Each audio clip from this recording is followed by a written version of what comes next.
In this video, we're ranking the level 1 spells from Heroes of Might and Magic 2.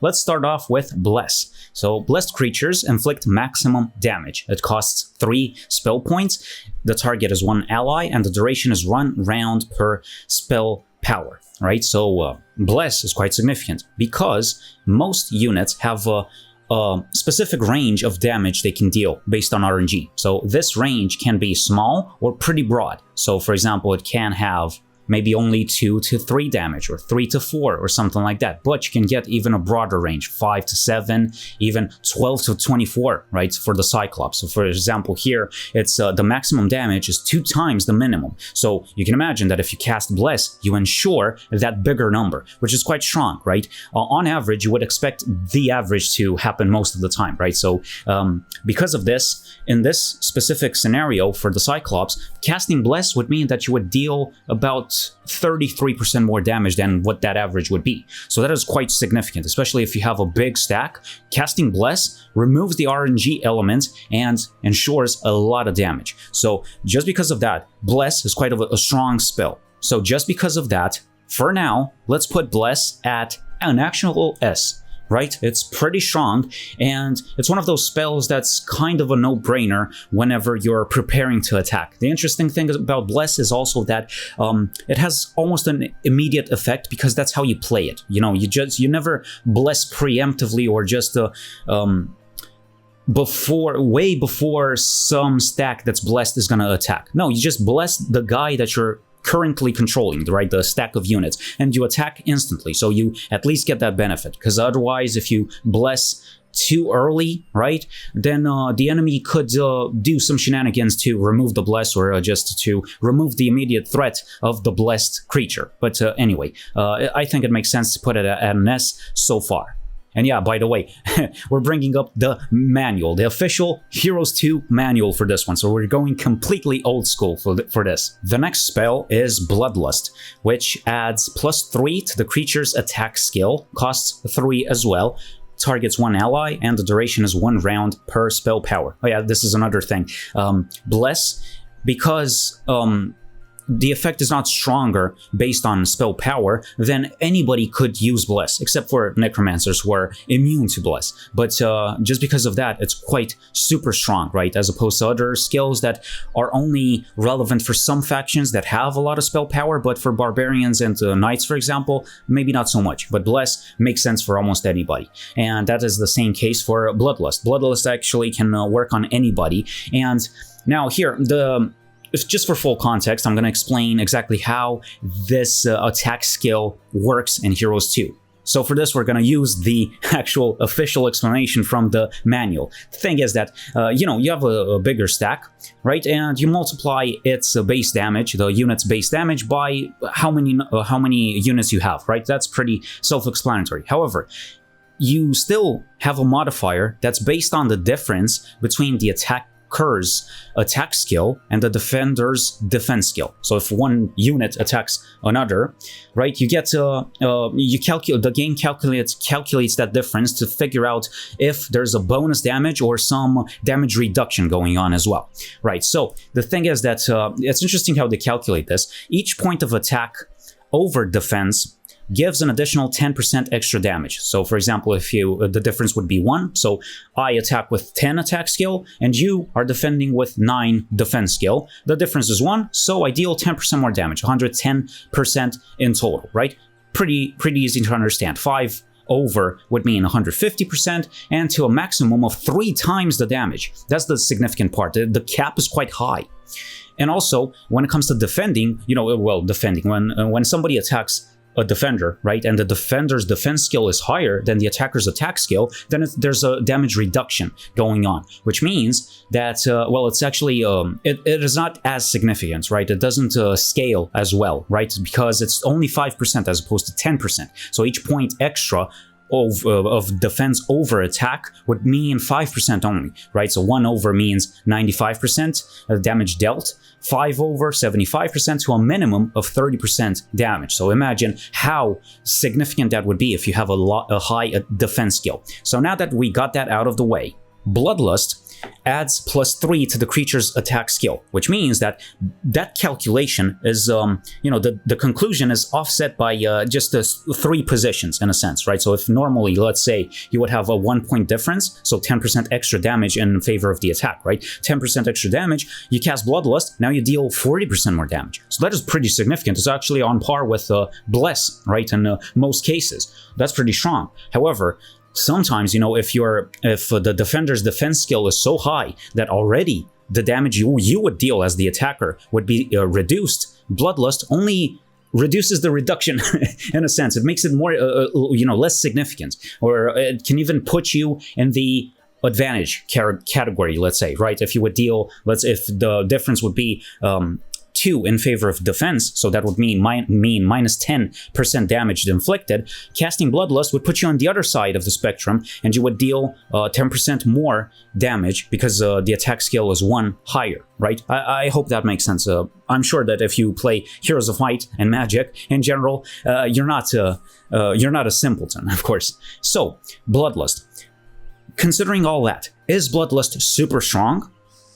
It's still significant. It is not necessarily an early game spell, I wouldn't say.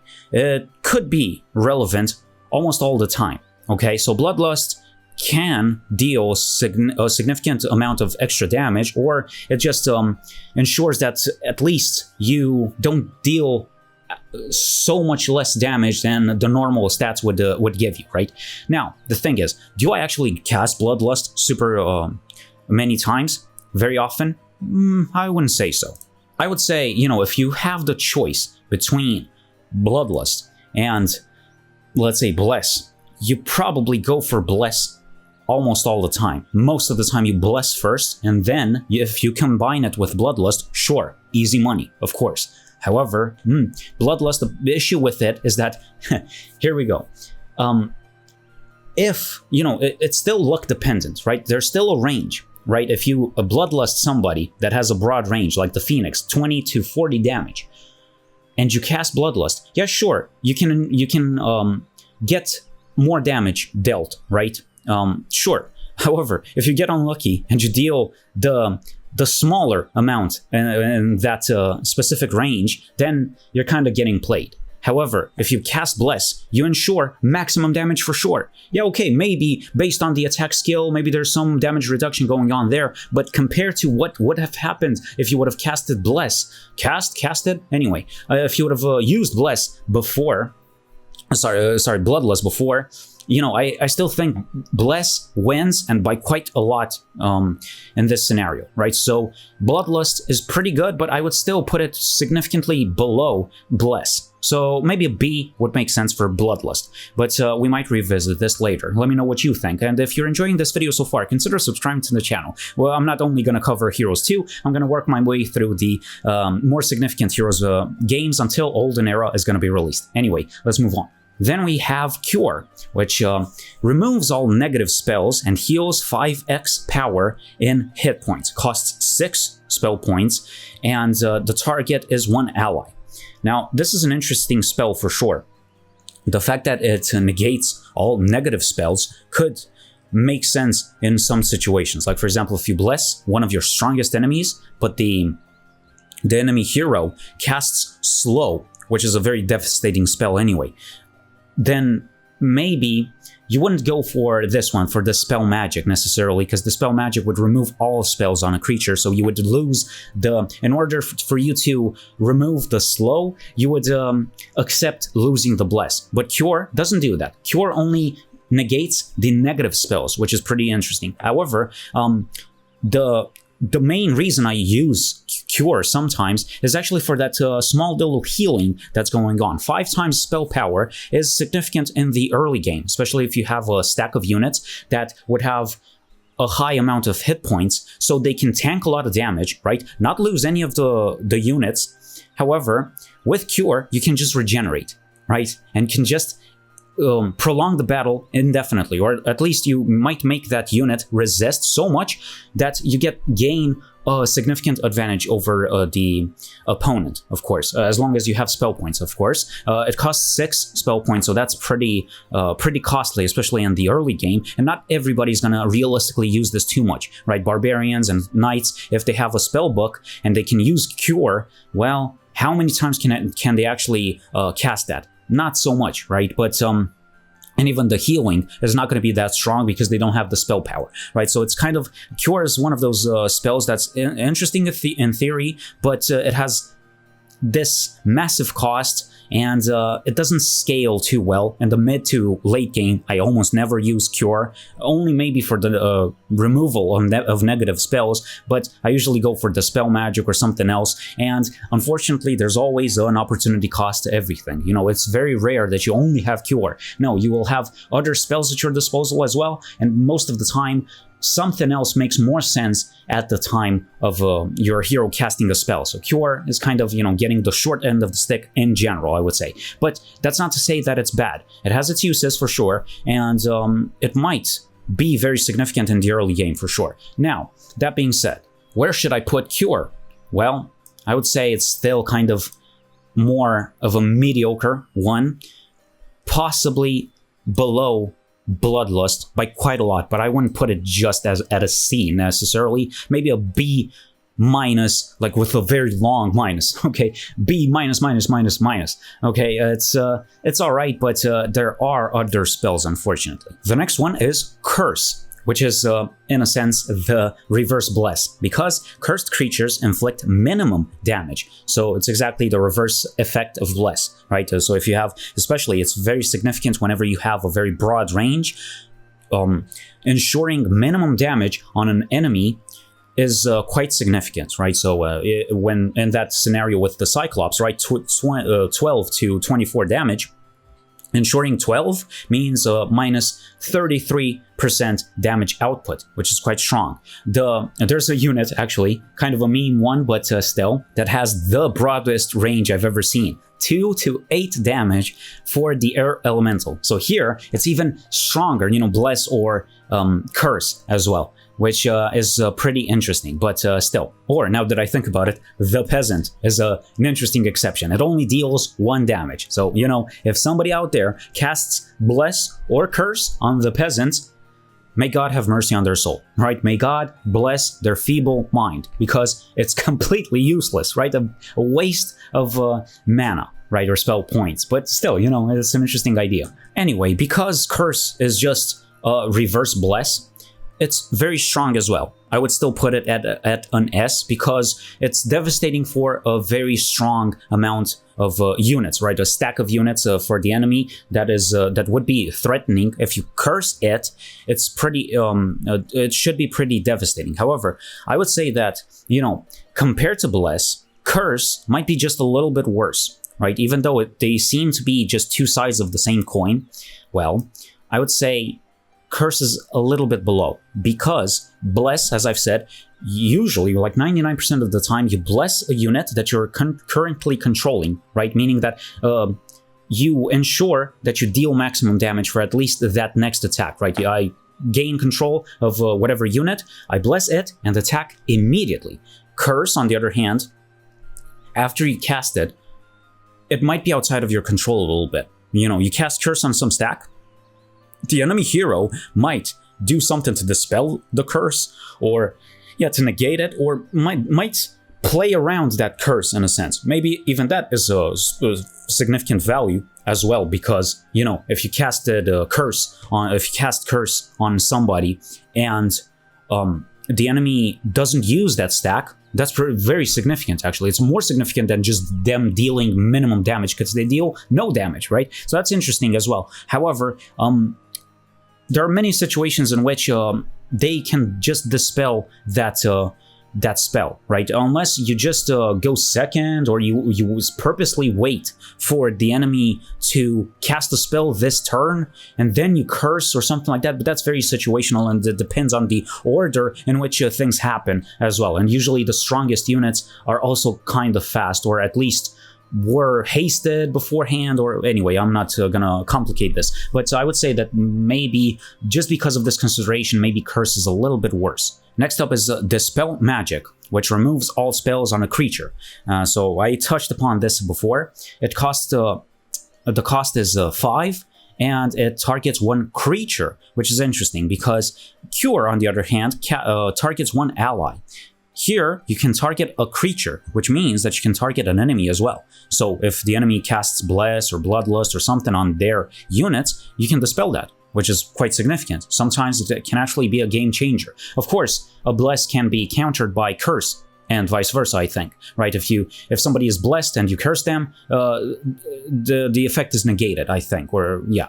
So because of this, Dispel Magic is, I would say, quite a bit stronger than Cure, because you can target the enemies as well. Sure, it's not, if you target your own allies, you might remove a beneficial spell just to remove a negative spell, and it also doesn't heal, but it costs one fewer spell points, which can be quite significant. Compared to Cure, which is most significant in the early game, Dispel Magic is always significant. In the mid game, late game, it doesn't matter. All throughout a game, Dispel Magic is significant. So just because of this, I would say that Dispel Magic is probably way above Cure.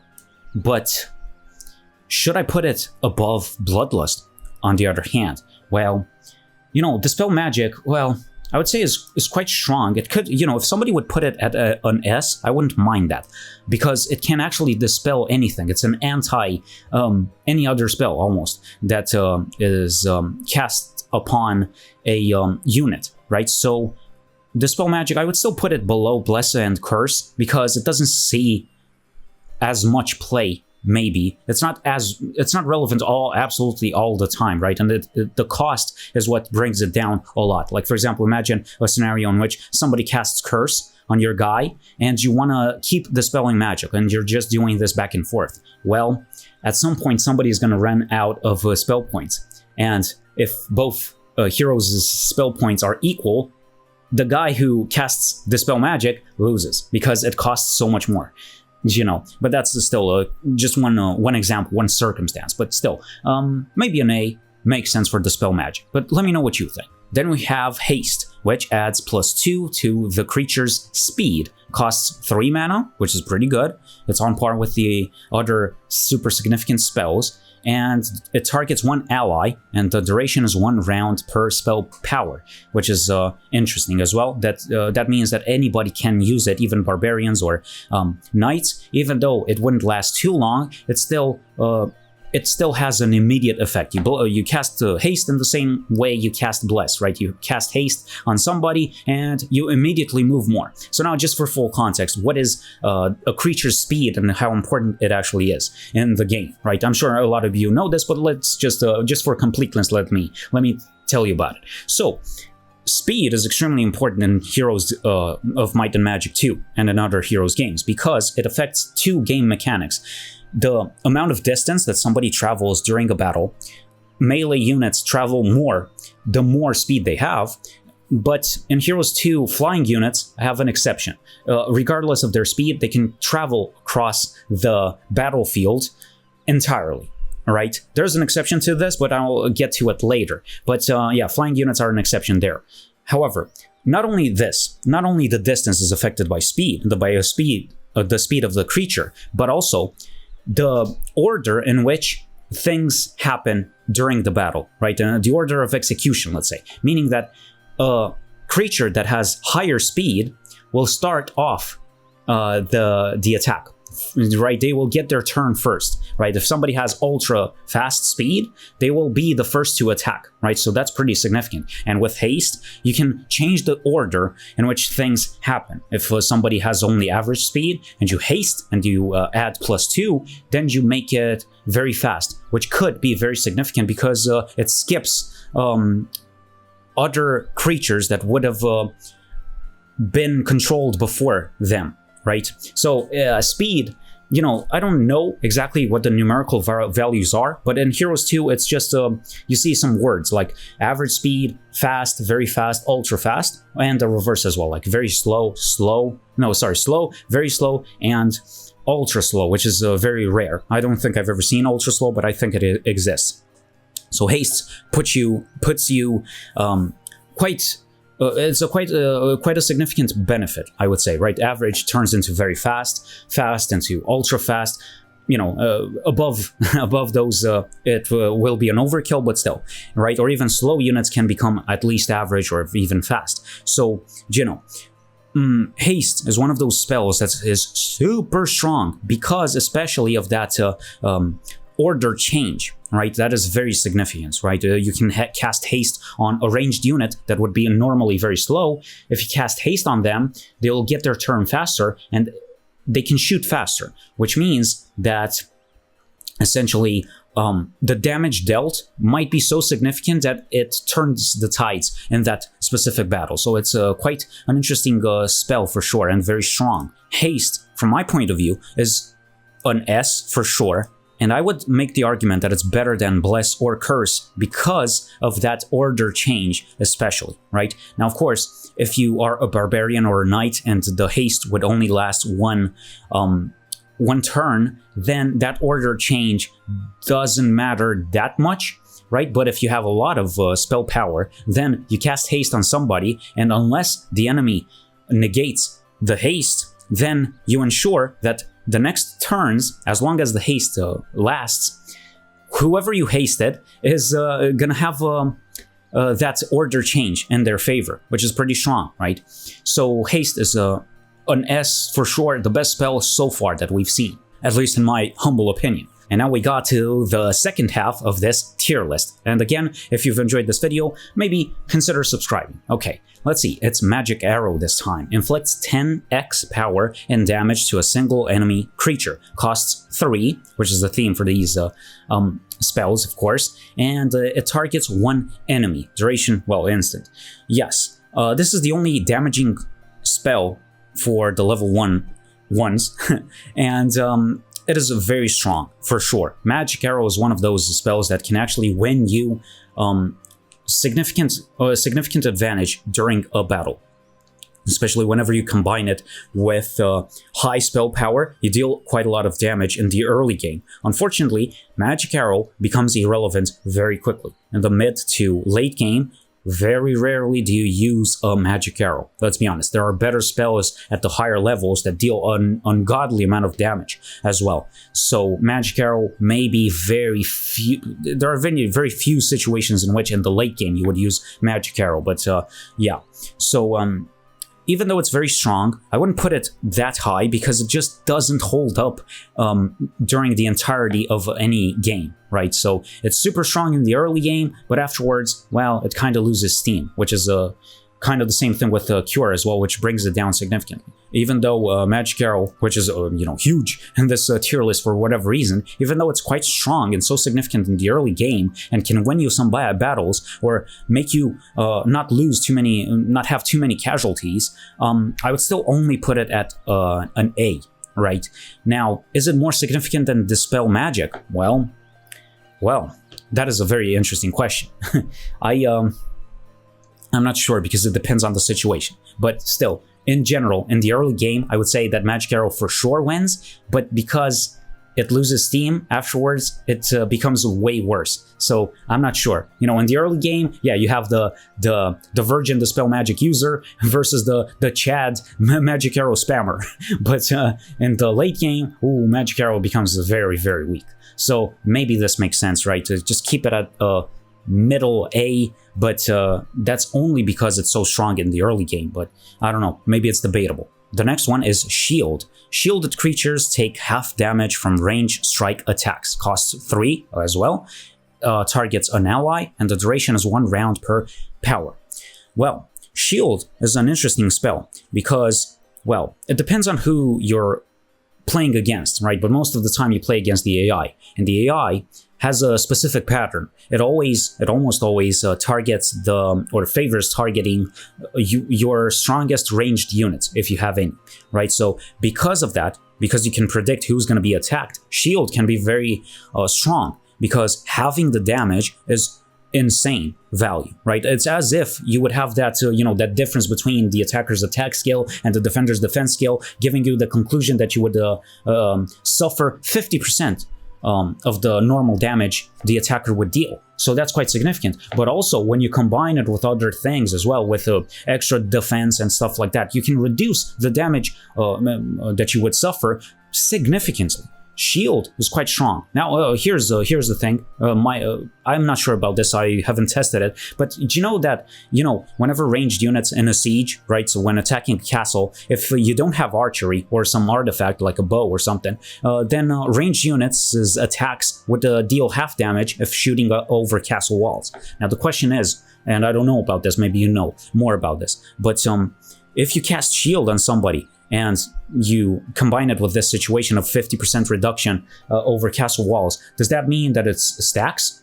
Because if so, that would be super ultra significant. It's almost like you suffer almost no damage, like what, 25% if it would stack, plus the defense skill and so all that, right? So that's quite interesting, especially for the Knight Castle or the Knight faction, which favors getting a defense skill as well. So that's one thing to consider. But overall, shield is highly situational, unfortunately. That's the biggest drawback, because otherwise, yeah, you would cast shield to defend somebody. Also, well, when you're fighting against a human, well, that's going to be more problematic. I don't have much experience with this, but fighting against a human player, well, if you cast shield on somebody, probably they will just decide to attack something else, which is still good value because you have fully protected whatever you've shielded, but, it becomes a bit more problematic, It's not as predictable for sure. So still, shield is unfortunately situational because some factions don't have that many important ranged units, I would say. Like, for example, the Warlock, especially in the mid to late game, some Warlocks don't even use Centaurs anymore. So that would be their only ranged unit. So without that, there's no point in casting shield. And also the opportunity cost. If you have shield, chances are you have other spells as well. In the mid to late game, you would have a higher level spell. So would it make sense for you to cast shield as opposed to doing a more damaging spell or something like that, or casting something completely different? It's debatable, but it doesn't really hold up that much in certain situations in which whatever you're fighting doesn't rely on ranged attacks. Oh, also, when it comes to, there's an exception here. When it comes to the ballista and the turrets that are defending a castle, unfortunately, shield just doesn't work. I've tested it, it doesn't work, which is quite a shame. It would have made sense, but unfortunately it doesn't. So even that is an extra drawback. So all things considered, shield is not so significant, I would say, because it's kind of situational.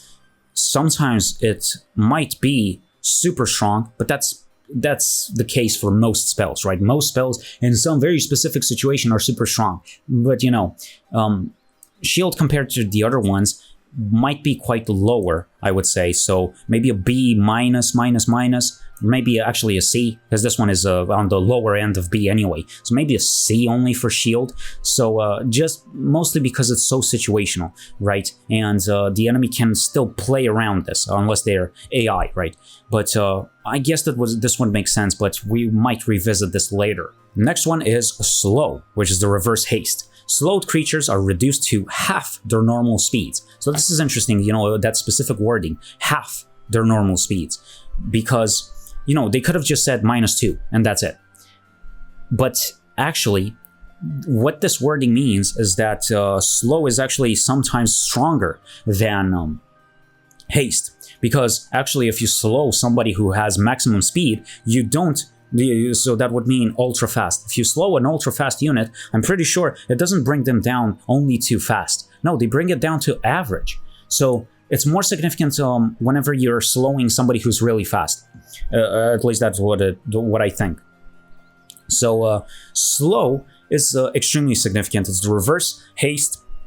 It's just an offensive spell, which means that it's pretty high up there. The most devastating thing slow can do is changing that order in which things happen, right? So because of this, it's super high, and I would say better than haste because of two reasons. One is that very fast units are actually slowed down more significantly than haste, but also because there's an exception with flying units. I've said that there's an exception. Well, flying units, you normally would be able to travel across the battlefield fully. However, regardless of their speed. However, if you slow them, then they won't be able to do that anymore. They lose that benefit of traveling across.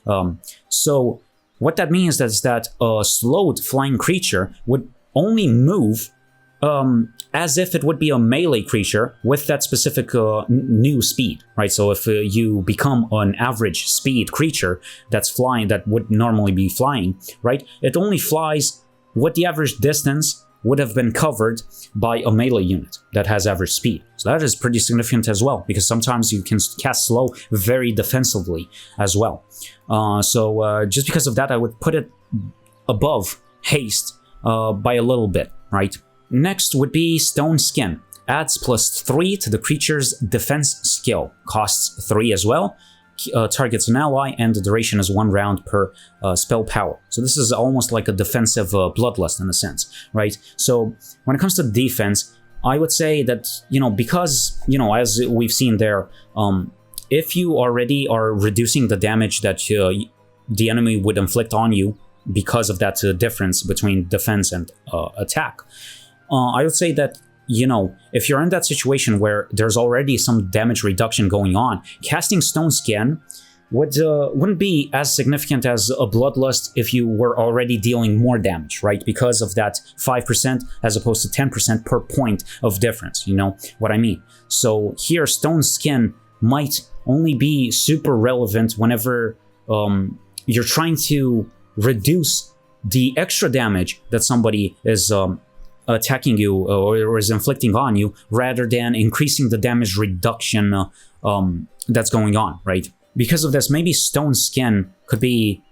on par with, very close to Bloodlust for sure, but it might be slightly weaker whenever you already have a lot of defense skill, But that being said, I would say that Stone Skin, because it's a defensive skill, and you still reduce the damage that's inflicted anyway, right? Even if it's if the difference is in the favor of the attack or the defense, it doesn't matter. There's still a reduction there going on. Because of this, I would say that damage reduction probably would increase the chances of the battle being prolonged.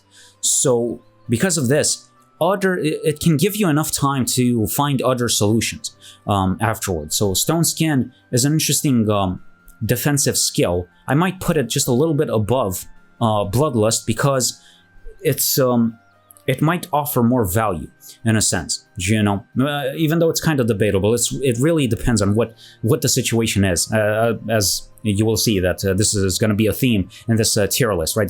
Everything is highly situational, keywords being it depends, but my hunch tells me that maybe a defensive +3 would be more significant than the offensive +3 attack, right? But I'm not sure. And now we got to the meme skills in this tier. So, View Minds is an interesting one. Shows the location of all mines and their controllers on World View. Costs 1, and it's an adventure type of spell, so you don't cast it in battle. Now, why do I say it's a meme skill? Well, the thing is that most of the time you play against the AI, and if you do that, you can kind of game the system. That's the biggest issue, right? So essentially, don't tell anybody I told you this, but I'm sure you've figured it out anyway. You save, you cast View Minds, you get the information, you memorize it, you load the game. That's it. Easy money, free money, right? Even though you all do all those things, you click so many times just to save that one spell point, it's still free value, right? So yeah, but if you're playing against a human, well, the location of all mines could be significant sometimes, especially since it's such a low cost. Yeah, sure, maybe, because you can kind of understand what the priorities would be. Like if you know who you're fighting against, let's say it's you're fighting against a wizard. And for wizards, gems as resources are more significant because they need them to get giants or titans. So, if you cast View Minds and you figure out where all the gem mines would be, maybe you can change your strategy to try to deter the enemy from getting those resources. So that could be very strong, right? But I don't have that much experience with playing against human players, so I'm not sure. But in theory, I would say that View Minds is not super catastrophic, but there are better spells out there, right? And also there's this thing, it's the opportunity cost that I cannot stress enough in this video.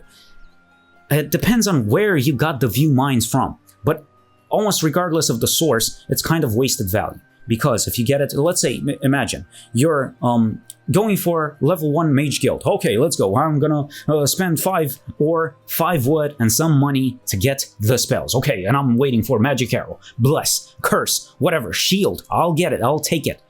And you get a few mines.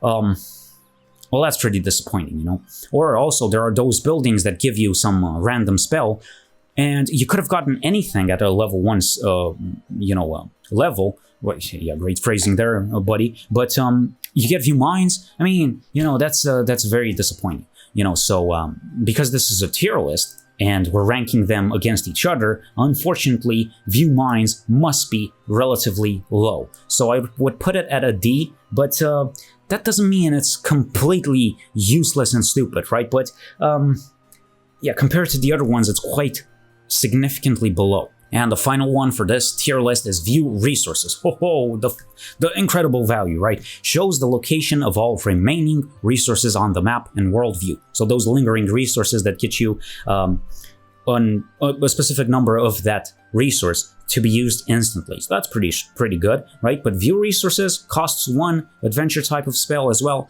Well, view resources is, again, kind of the same consideration, right? If you need something very specific, or the enemy needs something very specific, you cast view resources and you try to go there as fast as possible to deter the enemy from, or to get the resources such that the enemy doesn't get them, or just go for something that you actually need. Like if you're a warlock and you need sulfur, yeah, you go for the nearest sulfur resources that are still remaining on the map. Okay, sure. But for the same considerations as view mines, I wouldn't put it too high up there. Mines might be more significant than these resources, but because of the repeated value that they generate, as opposed to this one and done number of resources you get instantly, may be a little bit worse. But at this point, I wouldn't nitpick because they're both quite lower than everything else. So still, that has been it for today's video. I'm gonna make 5 such videos with all the tier spells